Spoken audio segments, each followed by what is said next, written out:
और जीवन का सत्य क्या है? ये भी सबको मान्य है कि सभी कामनाएं आज तक कभी किसी की पूरी नहीं हुई और कुछ कामनाएं सभी की पूरी हुई।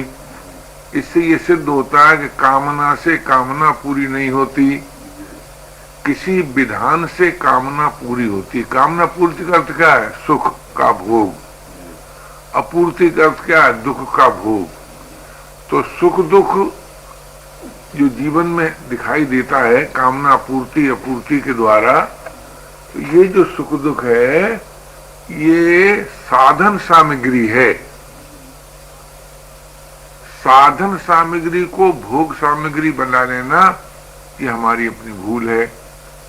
तो जैसे मान लीजिए कोई आदमी, आप जिस अर्थ में लेते उसी अर्थ में लो, बहुत ही बड़ा कामी है। अगर उसके हृदय में सही अर्थ में किसी से प्यार हो जाए तो काम नाश हो जाएगा, क्योंकि प्यार में रस है और जब जीवन में रस आ जाता है तो काम नाश हो जाता है। ऐसा नियम है। इसलिए उसको प्यार में बदलो। अब प्यार में कैसे बदला जाए कि अगर बोलो तो प्यार भरी वाणी से बोलो, सुनो तो प्यार भरे कानों से सुनो, देखो तो प्यार भरी आंखों से देखो। यानी आपके हर प्रवृत्ति में प्यार का पुट आ जाए। एक तो ये तरीका है। और दूसरा ये तरीका है कि वास्तव में प्रेम का दान मानव कर सकता है और प्रेम का पान भगवान कर सकता है। परमात्मा को छोड़कर और कोई प्रेम का पान कर नहीं सकता और मानव को छोड़कर अन्य कोई प्राणी प्रेम का दान नहीं दे सकता, क्योंकि अन्य प्राणी सब भोग योनि है। तो जैसे पशु पक्षी भोग योनि है, देव योनि भी भोग योनि है। तो भोग योनि जिसको पनी हुई है वो प्रेम का दान नहीं कर सकता। मानव क्यों कर सकता है कि मानव में विवेक का प्रकाश है। वो इस बात को अच्छी तरह जानता है कि सुख के भोगी को कालांतर में भयंकर दुख भोगना पड़ता है। ये जो उसका ज्ञान है, इस ज्ञान के प्रभाव से अगर वो चाहे तो सुख भोग की रुचि को मिटा सकता है। और उसी के साथ साथ एक दूसरी बात बड़ी जबरदस्त है कि जिस तरह से सुख के भोगी को दुख भोगना पड़ता है,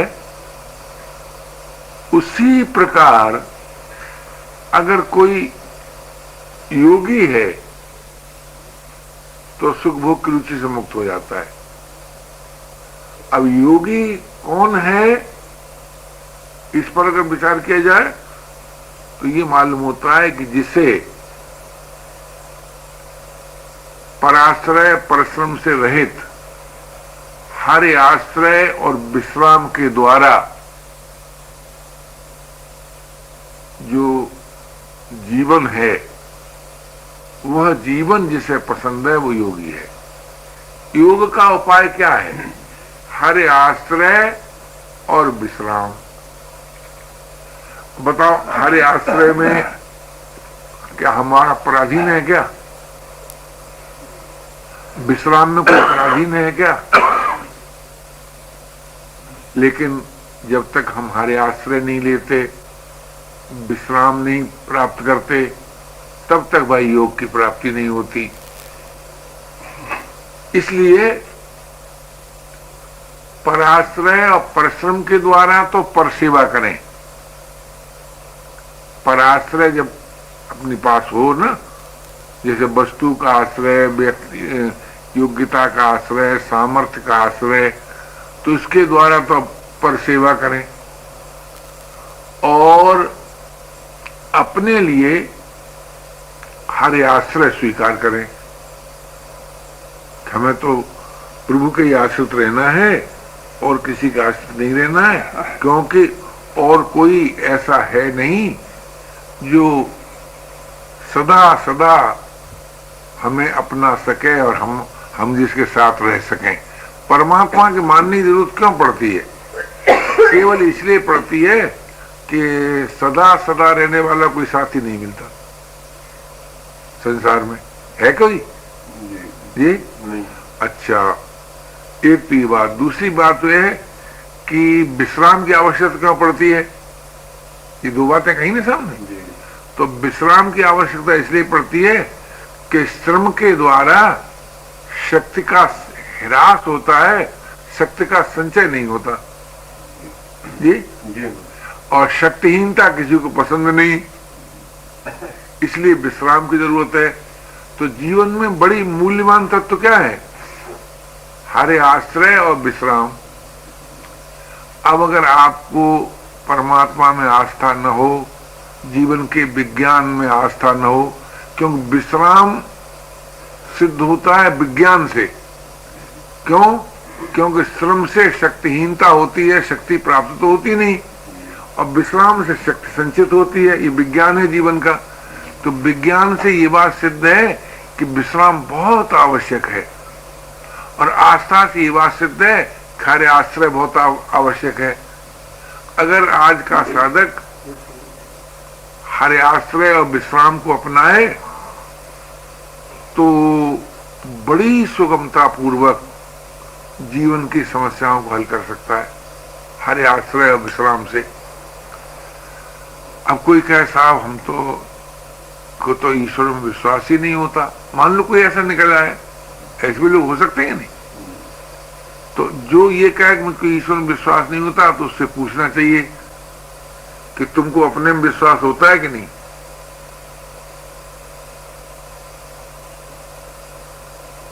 तो अगर वो कहे अपने में होता है तो भैया स्वाश्रय और विश्राम ले लो।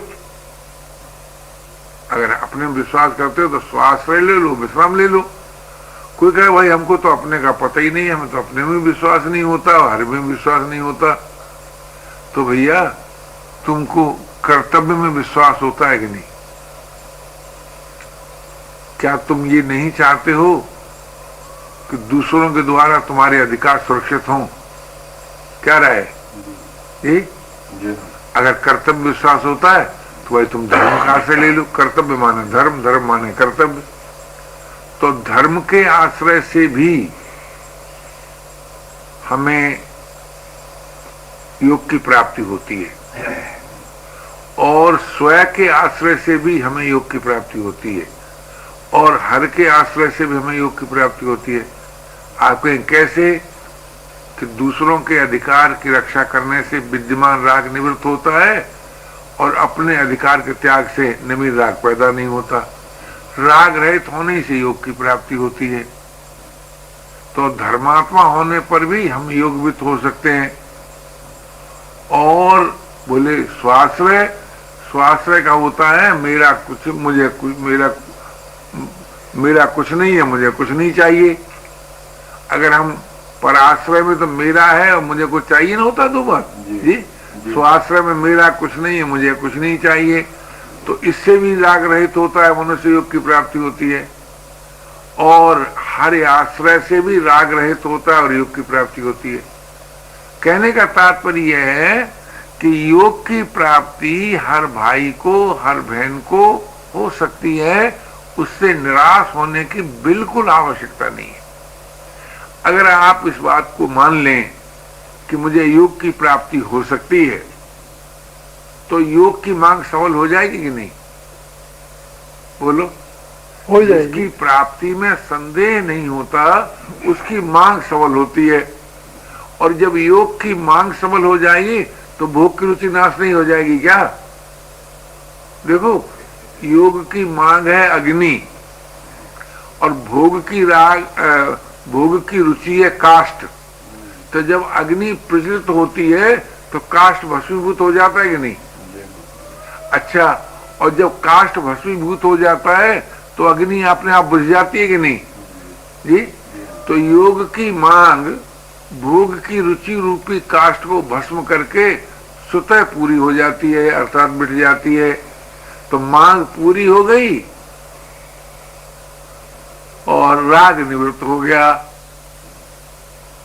उस जीवन में चिर शांति है, जीवन मुक्ति है, भगवत भक्ति है, ऐसा है।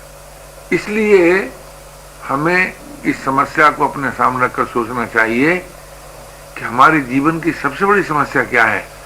तो सबसे बड़ी समस्या यही है कि हम जो भोग की रुचि को लेकर अभाव में, अशांति में, पराधीनता में, निरस्ता में जो आबद्ध होते हैं वो न हो। हमारे जीवन से अभाव, पराधीनता, अशांति, निरस्ता नाश हो जाए। तो कैसे नाश होगी? योग की मांग से। और योग की मांग पूरी होती है। योग की प्राप्ति में कोई भी मानव पराधीन और असमर्थ नहीं है। क्यों नहीं है? इसलिए कि योग अपने से होता है और बिना श्रम के होता है, बिना प्रयत्न के होता है, बिना कोशिश के होता है। अब आप विचार करके देखो कि बिना प्रयत्न के, बिना कोशिश के जो चीज मिलती है उससे भी निराश होना चाहिए क्या? जी निराश तो नहीं होना चाहिए। नहीं होना चाहिए ना। जिससे निराश नहीं होंगे तो उसकी मांग जगेगी। अच्छा, अब यहाँ कठिनाई क्या पड़ती है कि हम लोगों को इस बात में विश्वास नहीं होता कि बिना श्रम के, बिना प्रयत्न के योग हो सकता है। योग के लिए भी लोग कहते हैं ये करो, वो करो, वो करो। तो करना योग के लिए नहीं है। करना जो होता है वो विद्यमान राग की निवृत्ति के लिए होता है, और राग निवृत्ति से योग प्राप्त होता है। जैसे विद्यमान राग जो अपने दिखाई देता है किसी प्रकार का, किसी को जो अपना अपना अलग अलग होगा ना, तो जिस राग को विचार से नहीं मिटा सकते उस राग को मर्यादा से पूरा करो।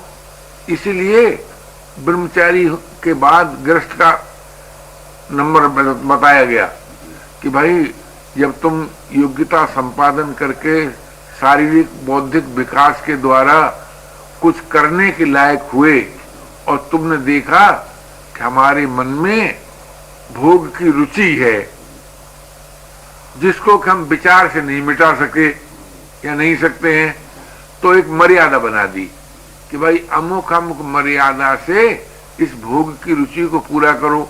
और पहले विधान बना दिया कि देखो तुम अगर स्त्री की आवश्यकता अनुभव करते हो तो फिर ये सोचो कि स्त्री तुमसे जितना प्यार करे उससे दूना उसको दो। ये विधान बना दिया। तो जब हम दूना देना पड़ेगा, अच्छा बच्चा पैदा करते हो तो अपने से योग्य बनाने का प्रयास करो। ये कानून है। और ने कहा भाई देखो समाज की रोटी खाते हो तो समाज का वो भाग जो है जो कि कमा नहीं सकता, बालक और रोगी, वो उसको खिला के खाओ। अभी कानून लगा दिया ना जी, खाओ पियो मौज करो, ये नहीं कह दिया। बोले धन कमाते हो तो समाज के वो लोग जो कमा नहीं सकते, जैसे बालक है, रोगी है, जैसे कोई सेवा में रत है, जैसे गांधी जी सेवा में रत हुए तो वो कमा के थोड़ी खा सके जी। अच्छा, कोई सत्य की खोज में डूबा है वो भी उपार्जन नहीं कर पाता जी। तो महान विरक्त हो, सेवा परायण हो, रोगी हो और बालक हो, तो भाई देखो तुम जो कमाने खाने वाले लोग जो हो पहले इनको खिला के तब खाओ, तो उसमें संयम आएगा कि नहीं जी? अच्छा, उसमें भी एक समय बना दिया कि ये नहीं कि सारी जिंदगी ऐसा करो। उन्हें कि जैसे कि जीवन का 1/4 भाग गुणों के संपादन के लिए रखा गया था, ऐसे ही 1/4 भाग है केवल मर्यादित भोग के लिए, मर्यादित भोग के लिए, और उनने के 1/4 है केवल सेवा के लिए, जो कि तुम्हारा पीरियड चल रहा है, और 1/4 है त्याग के लिए। तो जीवन को 4 भागों में बांटो, गुणों का विकास, मर्यादित भोग, सेवा और त्याग। इन्हीं बातों को बताने के लिए 4 आश्रम बना दिए गए, और अपनी अपनी योग्यता के अनुसार सेवा करो, इसी के लिए वर्ण बना दिए गए। तो मैं ये निवेदन कर रहा था कि वर्ण आश्रम जो बनाया था, ये मर्यादा के यानी अपने राग की निवृत्ति के लिए एक प्रणाली बनाई थी। आज हमसे क्या भूल होती है कि जब भोगने की शक्ति नहीं रहती तब भी भोग की रुचि रहती है। ये हमारी सबसे सोचनीय दशा है कि भोगने की शक्ति तो है नहीं और भोग की रुचि है। तो ऐसी दशा में हमें बहुत ही गंभीरता से, धीरज से ये देखना चाहिए कि क्या भोग जीवन का लक्ष्य है। तो पता चलेगा लक्ष्य तो नहीं है, भोग जीवन का लक्ष्य नहीं है, जीवन का लक्ष्य है योग। तो हम अगर अपने लक्ष्य को न भूलें और अपने कर्तव्य को न भूलें तो अवश्य सफलता मिलेगी। हमसे गलती क्या होती है कि हम अपने लक्ष्य को भी भूल जाते हैं और अपने कर्तव्य भी भूल जाते हैं। कर्तव्य उसे नहीं कहते जिसे हम कर नहीं सकते, लक्ष्य उसे नहीं कहते जिसकी उपलब्धि हो नहीं सकती, लक्ष्य उसी को कहते हैं कि जिसकी उपलब्धि होती है, कर्तव्य उसी को कहते हैं जिसे हम कर सकते हैं। तो हम क्या कर सकते हैं? हम सेवा कर सकते हैं, हम त्याग कर सकते हैं, हम प्रेमी हो सकते हैं। क्यों? आप कहें कि साहब वो तो सकते हैं पर हम होते नहीं होते तो आपकी अपनी मर्जी हुई ना। जो बात आप कर सकते हैं और न करें उसमें दूसरा आपकी क्या मदद करेगा? सेवा का अर्थ हमारे यहाँ क्या बताया है? सेवा का अर्थ बताया है मन वाणी कर्म से बुराई रहित हो जाओ कि विश्व की सेवा हो गई, और यथाशक्ति भलाई कर दो कि समाज की सेवा हो गई, भलाई का फल छोड़ दो ये अपनी सेवा हो गई, और प्रभु को अपना मानकर स्मृति और प्रियता जगा लो ये प्रभु की सेवा हो गई। तो सेवा मनुष्य विश्व की भी कर सकता है, समाज की भी कर सकता है, अपनी भी कर सकता है, परमात्मा भी कर सकता है। सेवा करने की स्वाधीनता मनुष्य मात्र को प्राप्त है। अगर वो करना ही न चाहे तो वो तो बात अलग है। और सेवा में बाधा क्या है? रुचि पूर्ति। आवश्यकता पूर्ति तो होती ही है, रुचि पूर्ति बाधा है। अब सोचो आपको रुचि पूर्ति करना है कि सेवा करना है। अगर रुचि पूर्ति करना है तो अंत में रुचि ही शेष रहेगी, पूरी नहीं होगी। तब क्या करोगे? यानी जो होगा ही नहीं उसको करने क्या सोचोगे? यही हम भूल जाते हैं। हम सोचते हैं एक बार रुचि पूर्ति हो गई, फिर आ जाए, दोबारा हो जाए, तिबारा हो जाए। अनेक बार रुचि पूर्ति हो गई तब भी रुचि को पीछे ही नहीं छोड़ते। अंत में रुचि रह जाती है और पूरी होने की शक्ति रहती नहीं। कितना दुख होगा। तो क्या ये जीवन का चित्र आपको पसंद है कि रुचि बनी रहे, बोलने की रुचि बनी रहे और बोलने की सामर्थ्य न रहे, सुनने की रुचि बनी रहे, सुनने की सामर्थ्य न रहे, देखने की रुचि बनी रहे, देखने की सामर्थ्य न रहे, स्पर्श करने की रुचि बनी रहे और स्पर्श की सामर्थ्य न रहे? तो सामर्थ्य नहीं है और रुचि है, इससे बढ़कर और कोई जीवन का बुरा समय हो सकता है क्या? क्या राय है? नहीं हो सकता। क्या नहीं हो सकता? नहीं हो सकता। अब सोचिए कि रुचि पूर्ति का जीवन में कोई स्थान नहीं है, आवश्यकता पूर्ति का स्थान है। अगर आपको भूख लगी है तो शारीरिक हित की दृष्टि से भोजन कीजिए और भोजन विज्ञान के अनुसार भोजन कीजिए। लेकिन आप भोजन के विज्ञान को भूल जाएं, शारीरिक हित को भूल जाएं और भोजन का स्वाद लेने के लिए भोजन करें तो वो पूरा होगा। आगे क्या दशा आ जाएगी? आगे दशा आ जाएगी कि भोजन रखा है तो भूख नहीं है, भूख है तो भोजन नहीं है, ये स्थिति आ जाएगी। और ये स्थिति बचेगी नहीं, आपको रोकने से रुकी नहीं, किसी को रुकती है क्या? नहीं है? इसीलिए भाई रुचि पूर्ति के प्रलोभन को छोड़ना ही होगा और मांग पूर्ति में अविचल आस्था करनी होगी। मांग योग की है, रुचि भोग की है, तो भोग की रुचि को विचार से मिटाना ही होगा अथवा मर्यादित भोग से उसके ऊपर उठना ही होगा। तीसरी बात तो नहीं ना हो सकती। या तो मर्यादित भोग करते हुए भोग से ऊपर उठ जाओ जी, या विचार से रुचि को मिटाओ। अच्छा, और अगर आप रुचि पूर्ति के परिणाम के दुख से अगर आप दुखी हैं, क्योंकि रुचि पूर्ति का परिणाम दुखद जरूर होता है, कोई ऐसी रुचि पूर्ति नहीं है कि उसका परिणाम दुखद ना हो। वो हमको एक हमारे मित्र एक घटना सुना रहे थे, छोटे बच्चे थे, वो उनके बाप थे तहसीलदार। अब तो उनका भी शरीर नहीं रहा बेचारा, उनके बाप का भी नहीं रहा। तो उनको रबड़ी बहुत अच्छी लगती थी, तो घर से 1 रुपया ले गए, छोटे बच्चे थे, खा रबड़ी दे दो।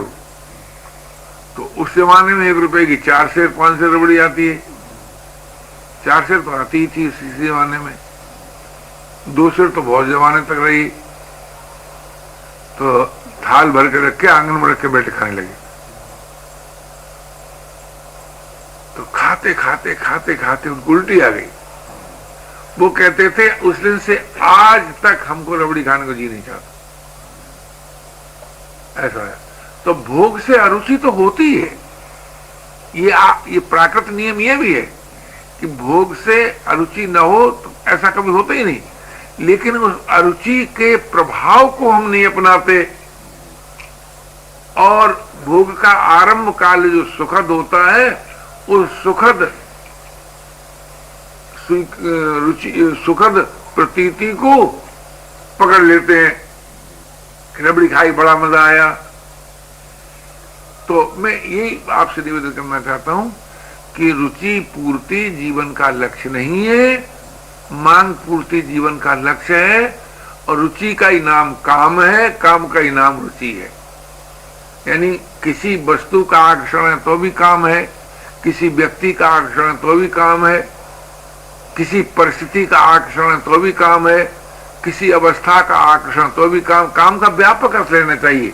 हमसे गलती क्या होती है कि काम का सीमित अर्थ लेते हैं, एक अंश का अर्थ लेते हैं। सुनो लो, जहां तक संसार की सत्यता और सुंदरता का भास है वहां तक काम ही काम है। इसलिए हमें शरीर की, संसार की सत्यता पर विचार करना चाहिए, सत्य है कि नहीं है। सुंदरता पर विचार करना चाहिए कि सुंदरता है कि नहीं है। तो न शरीर में सत्यता है, न संसार में सत्यता है, न शरीर में सुंदरता है, न संसार में सुंदरता है। ये तो हमारे प्रमाद से हमें शरीर और संसार सुंदर मालूम होता है, सत्य मालूम होता है। तो सत्य मालूम होता है, सत्य है क्या? क्या राय? शरीर और संसार सत्य मालूम होता है, पर सत्य है क्या? नहीं है। तो जो सत्य नहीं है उसको सत्य मत मानो। तो सत्य की करो खोज। तो शरीर और संसार से ऊपर उठे बिना सत्य की प्राप्ति होती है क्या जी? नहीं। अच्छा, शरीर और संसार से ऊपर उठने के लिए कौन सी चीज अपेक्षित है, इस पर विचार करो जी। शरीर और संसार की वास्तविकता का ज्ञान। शरीर का वास्तविक ज्ञान हो जाए, संसार का वास्तविक ज्ञान हो जाए, तो ज्ञान का एक बड़ा भारी प्रभाव होता है कि अगर वो असत है तो उसकी निवृत्ति हो जाएगी और सत्य तो प्राप्ति हो जाएगी। एक ज्ञान के दो परिणाम होते हैं। तो अगर आपको अपने ज्ञान के प्रकाश में ये दिखेगा कि शरीर और संसार सत्य है, तो उसकी प्राप्ति हो जानी चाहिए तुमको। और अगर ये अनुभव हो का सत्य है तो निवृत्ति हो जानी चाहिए। तो ज्ञान से ही काम की निवृत्ति होती है और किसी अन्य प्रकार से निवृत्ति नहीं होती। और जिस ज्ञान से काम की निवृत्ति होती है वो ज्ञान का प्रकाश आपको स्वतः प्राप्त है। देख लीजिए, चाहे जब वो एक कहानी होगी, कल्पना होगी या घटना होगी, भगवान जाने, एक कोई व्यक्ति किसी युवती को देख रहे थे, बड़े गौर से देख रहे थे। युवती बड़ी समझदार थी। उसने कहा, जो गैरों की सूरत में होते हैं सैदा, वो दुनिया में रंजो अलम देखते हैं। और वो देखने वाले भी बड़े समझदार थे। तो उन्होंने जवाब में दे दिया, न तुझसे मतलब न सूरत से तेरी, मुसब्बिर की मैं तो कलम देखता हूं। अब शरीर और संसार की सुंदरता को देख करके कारीगर की पर दृष्टि चली जाए जी, तो उसका भोग बनेगा क्या? नहीं बनेगा। तो यहां से शुरू करो। और अगर उसमें शरीर में असत्यता और असुंदरता भास हो जाए, देखिए काम लोग गलत कहते हैं कि साहब स्त्री को देखकर काम पैदा हो गया, कि पुरुष को, स्त्री को कहे पुरुष को देखकर काम, सो नहीं होता। काम की उत्पत्ति का कारण होता है अपने शरीर की सत्यता और सुंदरता। जिसको अपने शरीर की सत्यता और सुंदरता दिखाई देती है, उसी में काम पैदा होता है। तब कहता है अच्छा इसको ऐसे कपड़े पहनाओ, उन्हें ऐसे आभूषण पहनाओ जी। तो जब शरीर सत्य है तब कपड़े भी सत्य मालूम होंगे, आभूषण भी सत्य मालूम होगा। और फिर कोई साथी चाहिए जी, तो वो भी मालूम होगा। फिर परिस्थिति चाहिए तो वो भी मालूम होगा। तो शरीर की सत्यता सुंदरता के द्वारा ही सारे संसार की सत्यता और सुंदरता में हम आबद्ध हो जाते हैं। और शरीर कैसा है ये तो आप जान सकते हैं ना जी, देख रहे हैं कि नहीं? जैसा ऊपर दिखता है वैसा भीतर है क्या? ना, बिल्कुल नहीं है। बिल्कुल नहीं है। अगर आप भीतर की चीज को देखते रहें और ऊपर की चीज के प्रभाव को मिटा दें, तब सत्यता रहेगी, तब सुंदरता रहेगी? क्या रहे? न सत्यता रहेगी न सुंदरता रहेगी। तो अगर काम का सर्वांश में नाश करना है तो अपने शरीर की सत्यता और सुंदरता पर विचार करो। अगर शरीर सत्य और सुंदर न सिद्ध हो तो काम नाश हो जाएगा। एक तो ये मार्ग है, ये तो विचार का मार्ग है। और एक दूसरा मार्ग यह है कि अगर आपको बिना देखे प्रभु में अविचल आस्था श्रद्धा विश्वास हो जाए और उसका प्यार पैदा हो जाए, तो प्यार से भी काम नाश होता है और विचार से भी काम नाश होता है। बाकी और किस प्रकार से काम नाश होता है वो तो अनेक उपाय हैं, ये मूल यही दो उपाय हैं। तो प्यार करना भी आपको आता है और विचार करना भी आपको आता है। जब प्यार करना और विचार करना दोनों आता है तो शरीर और संसार की सत्यता सुंदरता नाश हो सकती है, निरसता मिट सकती है जी। और जो वास्तव में सत्य है, जो वास्तव में शिव है, जो वास्तव में सुंदर है, सत्यम शिवम सुंदरम जी, यानी जिसका कभी नाश नहीं होता, जो कल्याण स्वरूप है, जिसमें अनंत सौंदर्य है, तो उसकी मांग से भी काम नाश हो जाता है और संसार की वास्तविकता का अनुभव करने से भी काम नाश हो जाता है और काम नाश होने से राम मिल जाता है। इसमें कोई संदेह की बात नहीं।